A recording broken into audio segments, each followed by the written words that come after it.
العالمين والعاقبة للمتقين والصلاة والسلام على النبي الكريم محمد بن عبد الله الأمين وعلى آله الطيبين وأصحابه الطاهرين وعلى من دعا بدعوته وحدا بحبه إلى يوم الدين. أما بعد، فقد قال الله تبارك وتعالى في القرآن المجيد: أعوذ بالله من الشيطان الرجيم، بسم الله الرحمن الرحيم. ونفخ في الصور فصعق من في السماوات ومن في الأرض إلا من شاء الله، ثم نفخ فيه أخرى فإذا هم قيام ينظرون. صدق الله العلي العظيم. اللهم صل على سيدنا محمد وعلى آل سيدنا محمد مبارك وسلم. اللهم صل على سيدنا محمد وعلى آل سيدنا محمد مبارك وسلم. اللهم صل على سيدنا محمد وعلى آل سيدنا محمد مبارك وسلم.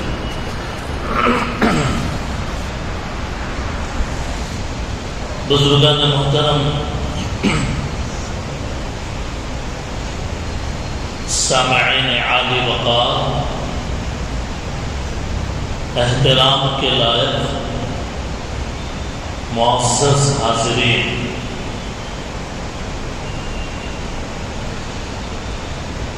علامات قیامت کا بیان مکمل ہوا۔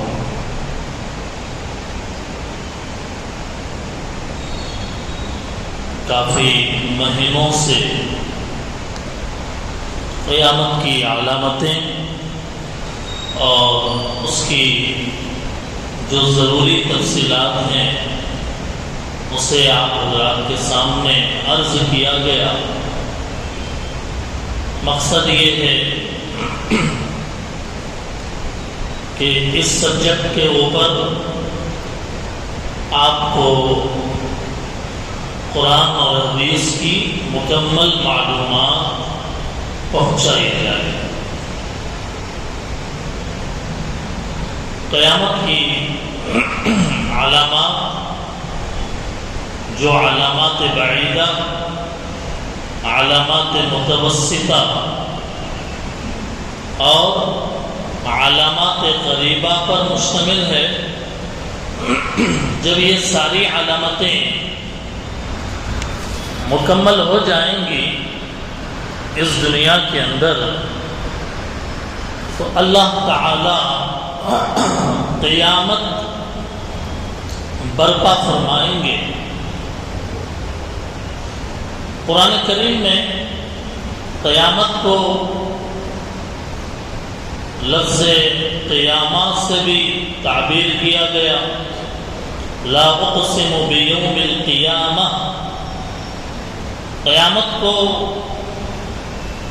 واقعہ سے بھی تعبیر کیا گیا۔ ہم جو سورہ واقعہ کہتے اور پڑھتے رہتے ہیں، اذا وقعت الواقعہ، تو واقعہ سے بھی مراد قیامت ہے۔ قیامت کو قرآن میں الحاقہ بھی کہا گیا۔ الحاقۃ ما الحاقہ وما ادراک ما الحاقہ۔ قیامت کو قرآن میں قارعہ بھی کہا گیا۔ القارعۃ ما القارعہ وما ادراک ما القارعہ۔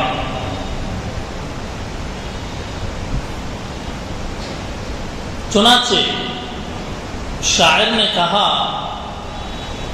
ذرہ ذرہ دہر کا پابستہ تقدیر ہے، ذرہ ذرہ دہر کا پابستہ تقدیر ہے، زندگی کے خواب کی جامع یہی تعبیر ہے۔ یہ سجی ہوئی دنیا، چمکتی ہوئی دنیا، یہ چمکتا ہوا سورج، یہ اونچائی لیے ہوئے آسمان اور یہ بچھی ہوئی زمین، یہ زمین کے جڑوں میں گڑے ہوئے پہاڑ، یہ بہتے دریا، یہ ندیاں اور یہ سمندر ٹھاٹھے مارتے، موجیں لیے ہوئے، بل کھاتے ہوئے، دنیا کے جو سمندر ہیں، یہ بچھائی گئی زمین، یہ چاند اور سورج کی لائٹنگ، یہ سب تقدیر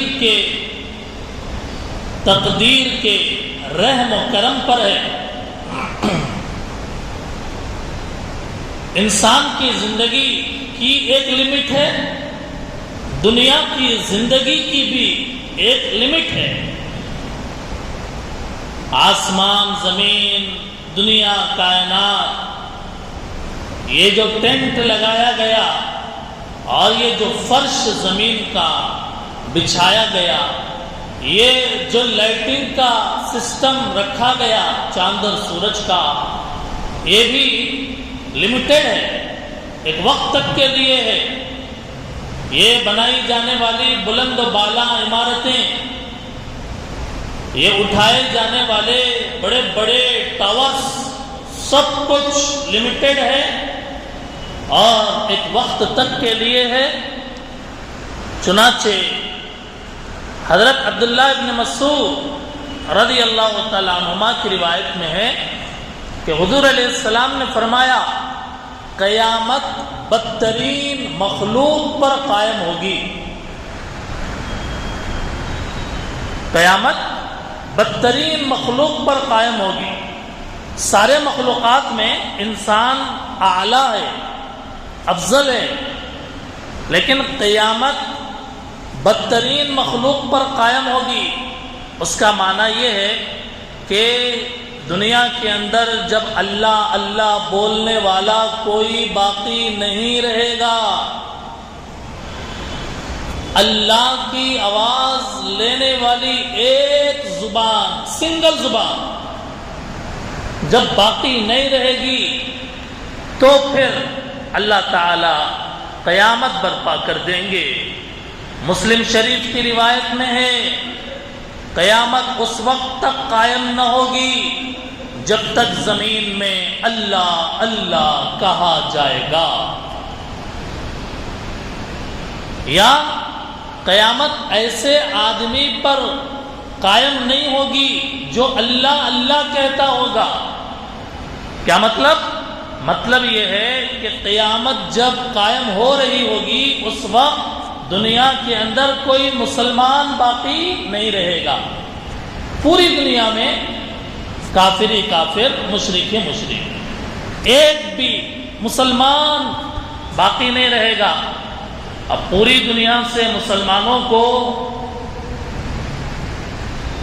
اللہ تعالیٰ کے یہاں بھیجنے کے لیے، زندگی کے خاتمے کے لیے اس وقت جب اللہ فیصلہ کریں گے، مسلم کی روایت کے مطابق ایک ہوا اللہ تعالیٰ بھیجیں گے جو مسلمانوں کے بغلوں سے ہوتے ہوئے، اس وقت کے جو مسلمان ہوں گے ان کے بغلوں سے ہوتے ہوئے ہر مسلمان ایمان والے کی روح کو قبض کر لیں گے۔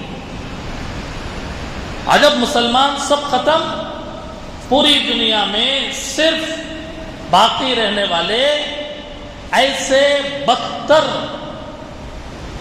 ایسے خبیث قسم کے گندے لوگ باقی رہیں گے۔ حدیث کے اندر ہے کہ جو گدھوں کی طرح عورتوں کے ساتھ زنا کریں گے۔ اتنی بے حیائی ہوگی اس وقت میں بخاری شریف کی شرح ہے فتح الباری، علامہ ابن حجر رحمۃ اللہ علیہ نے اس کے اندر لکھا ہے کہ فرمایا کہ ایک مجمع لگا ہوا ہوگا لوگوں کا، ایک عورت گزرے گی مجمع کے سامنے سے، اس مجمع میں سے ایک آدمی اٹھے گا، اس کا دامن اٹھائے گا اور برسر عام لوگوں کی آنکھوں کے سامنے کھڑے ہو کر اس سے زنا کرے گا۔ ایسے خبیث بے حیا قسم کے لوگوں پر قیامت قائم ہوگی۔ اللہ کے نبی علیہ الصلوۃ والسلام نے ایک مرتبہ فرمایا کہ پوری دنیا میں لات اور عزا کی پوجا کی جائے گی، بتوں کی پوجا۔ زمانے جاہلیت میں لات اور عزا ایک دو مورتیوں کے نام تھے، مشرکین کے دو خداؤں کے نام تھے، ان کی عبادت کی جائے گی۔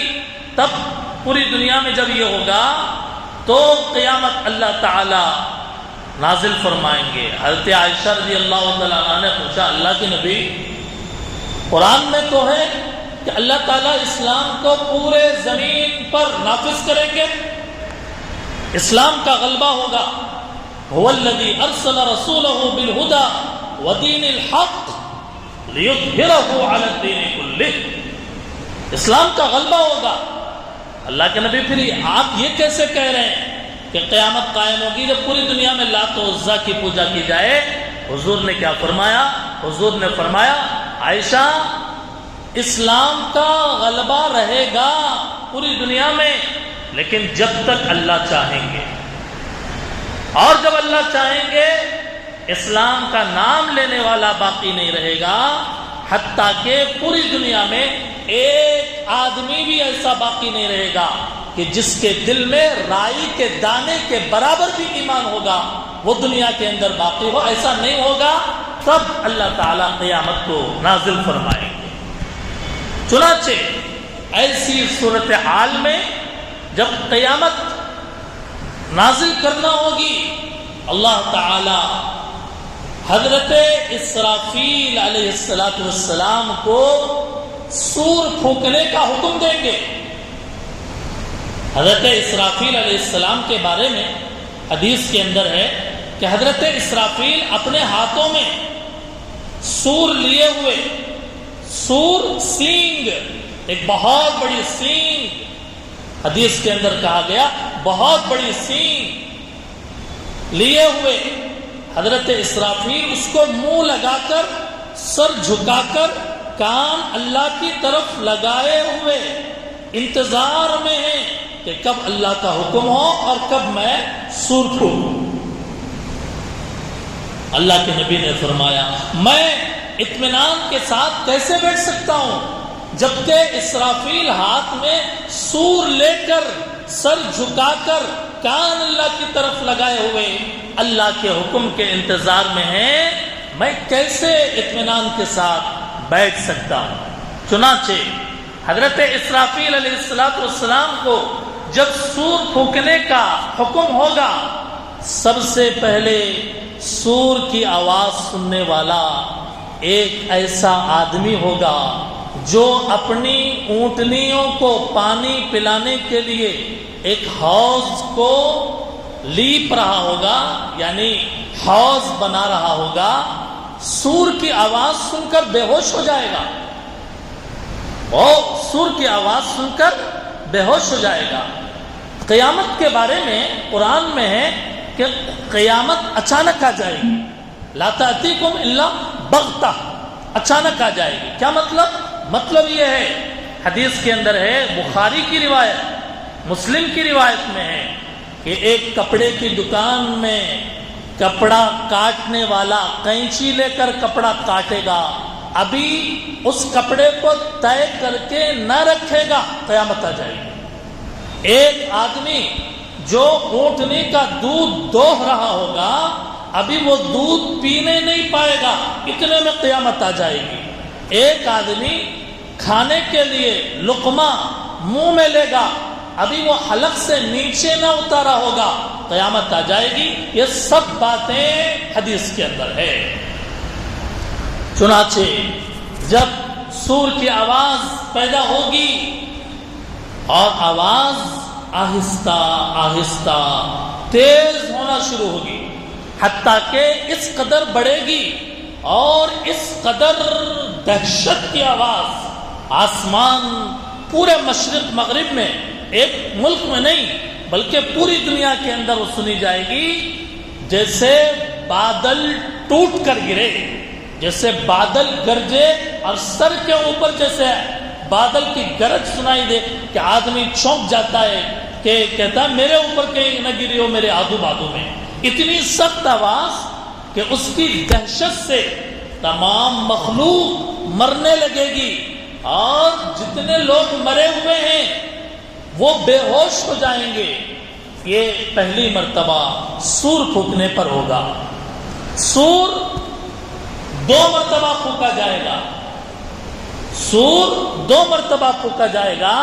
پہلی مرتبہ سور پھونکنے پر پورے مخلوقات، سارے انسان، جنگل کے جانور سارے مر جائیں گے، اور دوسری مرتبہ سور پھونکا جائے گا تو سارے انسان قبروں سے اٹھ کے کھڑے ہو جائیں گے۔ قرآن میں ہے فَإِذَا هُمْ قِيَامٌ يَنظُرُونَ، یوں دیکھ رہے ہوں گے، قیام ينظرون، کھڑے ہو کر دیکھ رہے ہوں گے۔ اللہ کے نبی نے فرمایا ایک سور پھونکنے کے بعد دوسرے سور کے درمیان میں جو ٹائم ہے 40 سال کا وقت ہوگا۔ حدیث کے اندر ہے ایک سور سے دوسرے سور کے درمیان کا جو ٹائم ہے وہ 40 سال کا ہوگا۔ بخاری کی روایت میں دوسری مرتبہ جب سور پھونکنے کا حکم دینا ہوگا، اللہ تعالی آسمان سے پانی برسائیں گے۔ پہلی مرتبہ سور پھونک دیا گیا، سارے انسان مر گئے، اور جو مرے ہوئے تھے وہ بے ہوش ہو گئے۔ اب اللہ تعالیٰ کو پورے انسانوں کو زمین سے اٹھانا ہے۔ بخاری کے اندر ہے کہ اللہ تعالیٰ آسمان سے پانی برسائیں گے، اس پانی سے قبروں کے اندر جتنے مردے ہیں وہ ان کے ہڈیاں اور ان کا گوشت پوش جڑنے لگے گا، جیسے بارش کے پانی سے سبزہ اگتا ہے، بارش کے پانی سے گھاس نکلتی ہے نا، ایسے ہی ایسا پانی برسائیں گے اللہ تعالیٰ کہ انسانوں کے جسم اور بدن میں وہ اگنے لگیں گے۔ حضور صلی اللہ علیہ وسلم نے ایک بات فرمائی، حضور نے فرمایا کہ قبر میں جانے کے بعد انسان کے جسم اور بدن کی ہر چیز مٹی ہو جاتی ہے سوائے ایک ہڈی کے، سوائے ایک ہڈی کے۔ عربی میں اس ہڈی کو عجب الضم کہتے ہیں، عجب الضم، یعنی ہر انسان میں ایک ہڈی ایسی ہوتی ہے کہ جو باقی رہ جاتی ہے، اسی ہڈی سے اللہ تعالیٰ دوبارہ اس انسان کو پیدا فرمائیں گے۔ یہ بخاری کی روایت کے مطابق ہے۔ اب آئیے، جب سور کی آواز ہو تو زمین کے اندر کیسے کیفیات کا ظہور ہوگا؟ فرمایا بھیانک زلزلے آئیں گے، 5-10 سیکنڈ کا نہیں، زمین کٹے گی، مختلف جگہوں سے ہلکے جھٹکے، شدید جھٹکے آنا شروع ہوں گے۔ زمین میں جب زلزلہ اس زور کا آئے گا تو جنگل کے جو جانور ہیں وہ بے قابو ہو کر جنگل چھوڑ کر شہروں اور آبادیوں میں آ جائیں گے، اور حق تو یہ ہے کہ اس زلزلے کی دہشت سے، اس زلزلے کے خوف سے دودھ پلانے والی عورتیں اپنے دودھ پیتے بچوں کو چھوڑ کر غافل ہو جائیں گی، غافل ہو جائیں گی۔ حالانکہ دودھ پیتے بچے کو عورت اپنے سینے کے ساتھ لگا کر رکھتی ہے، اس کو کبھی ادھر ادھر نہیں چھوڑتی، اس کو اپنے قریب رکھتی ہے، لیکن زلزلے کی دہشت۔ پارے 18 میں سورہ حج کی پہلی آیت ہے، اے لوگوں اللہ سے ڈرو، بے شک قیامت کا زلزلہ عظیم ہے، کہ جب زلزلہ ہوگا تذہل کل مرضعۃ عما ارضعت، ہر دودھ پلانے والی عورت اپنے دودھ پیتے بچے کو بھلا دے گی، اور لوگ ایسے مدہوش ہوں گے کہ جیسے وہ نشے میں ہوں، حالانکہ وہ نشے میں نہیں ہوں گے، لیکن اللہ کا عذاب اتنا سخت ہوگا۔ فرمایا قرآن میں کہ ان زلزلوں کی وجہ سے حاملہ عورتوں کا حمل گر جائے گا۔ حاملہ، جب عورت بہت زیادہ ڈر جائے اور خوف میں مبتلا ہو جائے تو اس کا حمل گر جائے گا اور زمین پھٹنے لگے گی، اور جب زمین میں زلزلہ ہوگا تو زمین کے خزانے باہر آنے لگیں گے، بڑے بڑے چٹانوں کی طرح۔ سونا، چاندی، زیور جو زمین کے اندر خزانے ہیں، زلزلے کی وجہ سے اتل پتل اور زلزلے کی وجہ سے نیچے کی چیزیں اوپر آئیں گی۔ اسی بات کا ذکر ہے سورہ زلزال میں، اذا زلزلت الارض زلزالها واخرجت الارض اثقالها، جب بھونچال آئے گا زمین میں اور زمین اپنے بوجھ کو نکال کر پھینکے گی، انسان کہے گا اس سونے کے بڑے بڑے چٹانوں کو دیکھ کر کیا ہو گیا زمین کو کہ آج زمین یہ سونے کے بڑے بڑے چٹانیں اور یہ خزانے کیوں امڑ رہی ہے؟ یومئذ تحدث اخبارها بان ربک اوحی لها، اللہ کا حکم ہوا اسی وجہ سے یہ زمین ان خزانوں کو نکال کے باہر رکھ دے گی۔ انسان دیکھے گا تو کہے گا ارے یہ سونا، یہ چاندی، یہ دولتیں اسی کے لیے ایک مرڈر کرنے والا دنیا کے اندر مرڈر کرتا تھا، ایک رشتہ ناتا توڑنے والا اسی مال کی وجہ سے رشتے ناتے توڑتا تھا، ایک چوری کرنے والا اسی سونے کی وجہ سے چوری کرتا تھا۔ آج سونا اور چاندی باہر امڑ کے رکھ دیا گیا اور اس کا کوئی لینے والا نہیں اور کوئی اس کی طرف نظر کرنے والا نہیں، اس لیے کہ ایک تباہی، ایک طوفان اور ایک قسم کی ہیبت پوری دنیا کے اوپر مسلط ہوگی۔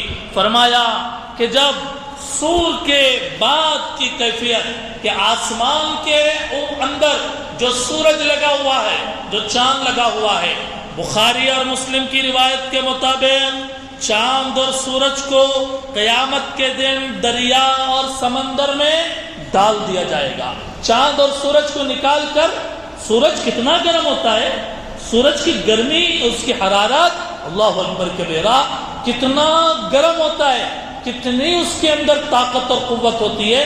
سائنسدانوں سے پوچھئے کہ سورج کے اندر کتنا پاور ہوتا ہے، تو وہ سورج کو نکال کر سمندروں میں جب ڈال دیا جائے گا اور پھر سمندروں میں ڈالنے کے بعد ایک تیز گرم ہوا چلائی جائے گی جس کی وجہ سے سمندروں میں آگ لگے گی، پورا سمندر گویا آگ بنا کر دہکایا جائے گا، سمندر بے قابو ہو جائیں گے۔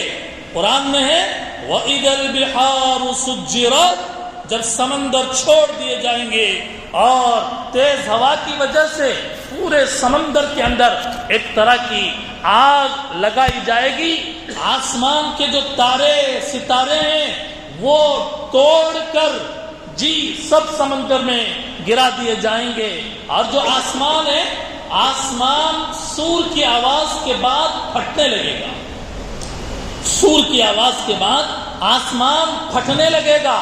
فَإِذَا نُفِخَ فِي الصُّورِ نَفْخَةٌ وَاحِدَةٌ، کہ جب سور میں پھونک ماری جائے گی ایک مرتبہ، فَانشَقَّتِ السَّمَاءُ، آسمان تھر تھر پھٹنے لگے گا بیچ میں سے۔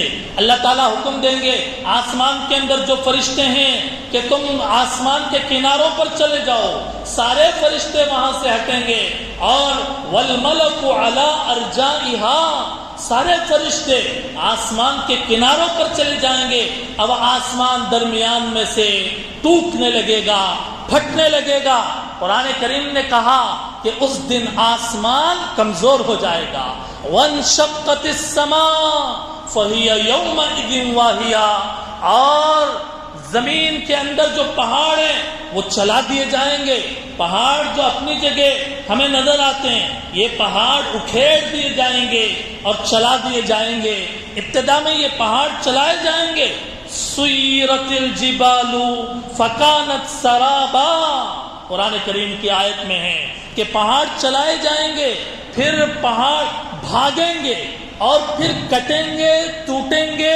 قرآن میں ہے وَإِذَا دُكَّتِ الْأَرْضُ دَكًّا دَكًّا، اور قرآن کریم میں ہے کہ پہاڑ ریزہ ریزہ ہونا شروع ہوں گے، اور جب پہاڑ بکنی ہو جائیں گے اور روئی کے گالوں کی طرح تیز ہوا چلے، روئی کے گال جس طریقے سے ہوا کے اندر اڑتے ہیں، پہاڑ اس طریقے سے تیز حرکت کر کے بادل کی طرح گردش کر کے، جیسے بادل ایک جگہ سے دوسری جگہ بھاگتا رہتا ہے، ایسے ہی پہاڑ ایک جگہ سے دوسری جگہ بھاگ کر، ٹوٹ کر، جی، اور ریزہ ریزہ ہو کر ہوا کے اندر بکھر جائیں گے۔ اور پہلے مرتبہ سور پھونکنے کی وجہ سے سب انسانوں پر، سارے مخلوق پر ایک قسم کی بے ہوشی طاری ہوگی، پہلے تو مریں گے اور پھر بے ہوش ہو جائیں گے۔ الا من شاء اللہ، مگر جنہیں اللہ چاہیں، جنہیں اللہ چاہیں وہ بے ہوش نہیں ہوں گے۔ مفسرین نے کہا 4 فرشتے، جبرائیل و میکائیل و اسرافیل و اسرائیل، اور عرش کو اٹھانے والے فرشتے، یہ فرشتوں کو موت نہیں آئی، ملک الموت کو موت نہیں آئی۔ پہلی مرتبہ سور پھونکنے کے بعد پھر اللہ تعالیٰ 4 فرشتوں، حتیٰ کہ ملک الموت کو بھی اللہ تعالیٰ جب موت دے دیں گے، اور زمین پہلے تو زلزلے میں لپیٹ دی جائے گی، یوم نطوی السماء، آسمان لپیٹ دیا جائے گا، زمین لپیٹ دی جائے گی۔ قرآن میں ہے، قرآن پارے 24 میں سورہ زمر کے اندر ہے کہ یوم نطوی السماء، ہم آسمان کو لپیٹیں گے اور زمین ہمارے ہاتھ میں، آسمان مطویات بیمینہ، میرے ہاتھوں میں، میرے داہنے ہاتھ میں رکھوں گا میں۔ اور پھر اس کے بعد پارے 24 کی سورہ غافر کی وہ آیت پڑھیے، لمن الملک اليوم، اللہ کی طرف سے اعلان ہوگا، آج بتاؤ کس کی بادشاہت ہے، آج کس کی بادشاہت ہے، کون ہے بادشاہ، کون ہے مالک؟ اللہ تعالیٰ فرمائیں گے انا الملک والمالک، میں مالک ہوں، میں بادشاہ ہوں، میں مالک ہوں۔ آج کس کی بادشاہت ہے؟ کہاں ہیں دنیا کے تکبر کرنے والے، دنیا کے سرغنے اور سر پھرے، اور دنیا کے اندر اپنے آپ کی بڑائی بیانے والے؟ این المتکبرون این الجبارون، کہاں ہے جبار، کہاں ہے تکبر کرنے والے؟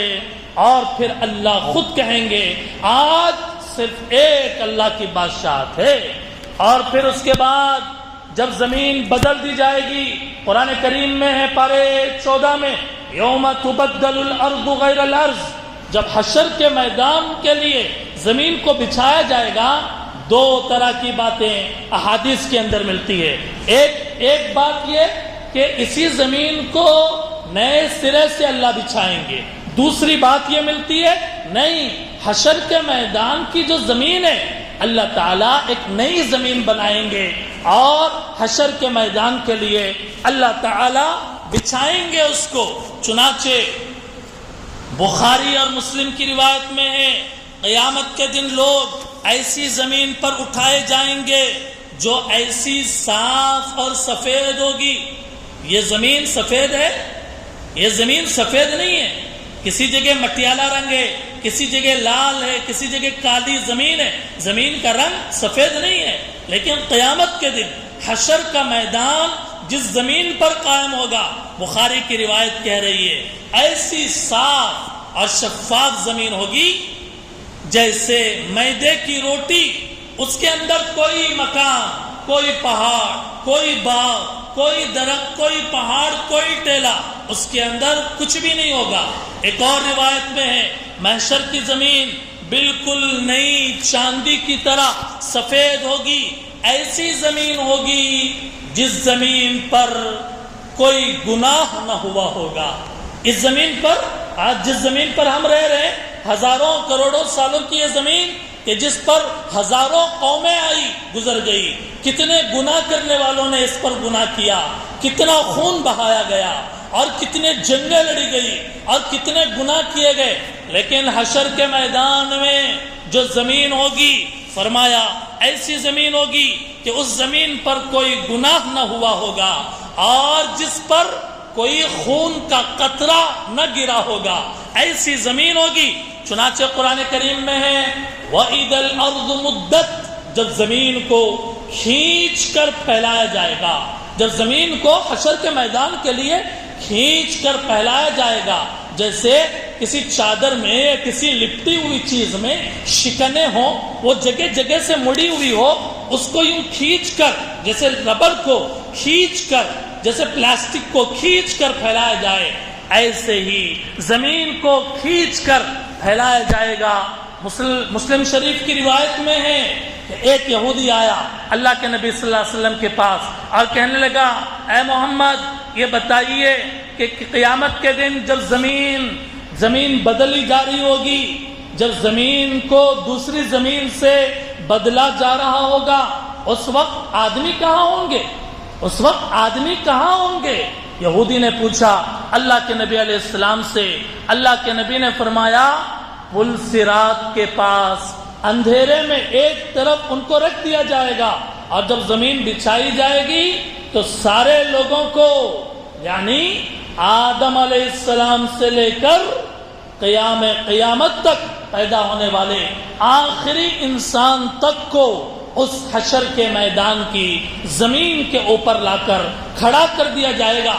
روایتوں میں یہاں تک بات ملتی ہے کتنے ہزاروں انسان، کتنے کروڑوں اور اربوں خربوں انسان ہیں جو دنیا کے پیدائش سے لے کر آدم علیہ السلام سے لے کر آخری انسان تک کے ہوں گے۔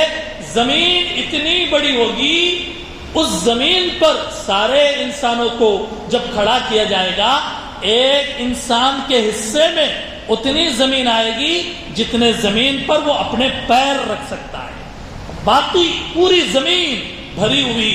اور پھر یحمل عرش ربک فوقہم یومئذ ثمانیہ، عرش الہی کو 4 فرشتے اٹھائے ہوئے ہیں، لیکن حشر کے میدان میں جب اللہ تجلی فرمائیں گے اشرقت الارض بنور ربها، اللہ اپنے تجلیات، اپنے انوار، اپنے نور کو جب ظاہر کر رہے ہوں گے، عرش کو 8 فرشتے اٹھا کر حشر کے میدان کے پاس گویا سیٹ کر رہے ہوں گے۔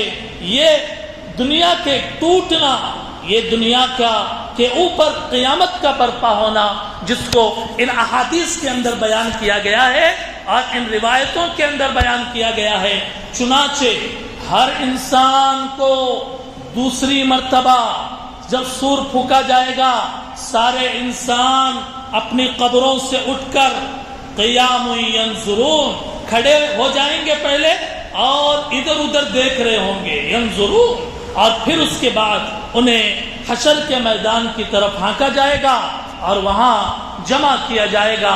یہ حقیقت ہے دنیا کی، اور یہ دنیا کی چمک دمک، یہ دنیا کی زمین و جائیداد، یہ دنیا کے بنگلے، مکانات، یہ پراپرٹیاں سب ہماری زندگی تک، پھر اس کے بعد نسلوں میں، اور جب قیامت آئے گی سب کچھ اللہ ہی کے دست قدرت میں ہے کہ دنیا بنائی اللہ نے ہے، اللہ ہی کے ہاتھ میں یہ دنیا جائے گی، اور یہ زمین اور یہ آسمان اور یہ چاند اور سورج لپیٹ کر گویا ختم کر دیا جائے گا کہ ایک پروگرام بہت بڑا، کروڑوں سال کا ایک بہت بڑا پروگرام ہوا تھا، اربوں سال کا پروگرام ہوا تھا، اور پھر اس کے بعد سب کچھ اکھاڑ کر نکال دیا گیا، جیسے کہ کوئی بڑا جلسہ ہو، کوئی بڑی میٹنگ ہو، کہ جیسے سجایا اور بنایا، بچھایا، اٹھایا جاتا ہے، بالکل ایسے ہی